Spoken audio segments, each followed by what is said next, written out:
ভালো লাগছে, আমাদের যারা কলিগ আছে তাদের সাথেই খেলবো, এটার একটা আলাদা অনুভূতি। আচ্ছা, প্র্যাকটিস করা হয়েছে কিনা এই ম্যাচে নামার আগে? হ্যাঁ, অভিজ্ঞতাটা একটু শেয়ার করুন। একদিন প্র্যাকটিস করেছিলাম আমরা নিজেরাই, বাট এখনো হাত পা ব্যথা। অনেক বছর পরে তো, তাই এমনি খেলার প্রিপারেশন ভালো আছে আমাদের। তোমাদের টিমে কারা কারা থাকছে? আমার টিমে মেয়েরা আছে, রাহা তানহা খান, তানহা মৌমাসি, তারপরে শিরিন শিলা, রোমানা নীর, জলি, আরো অনেকেই আছে।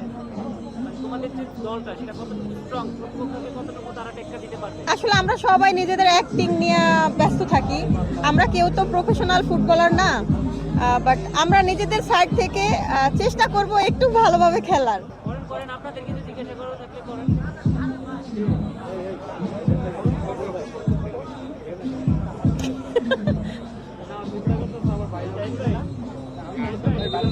গান গান কারণে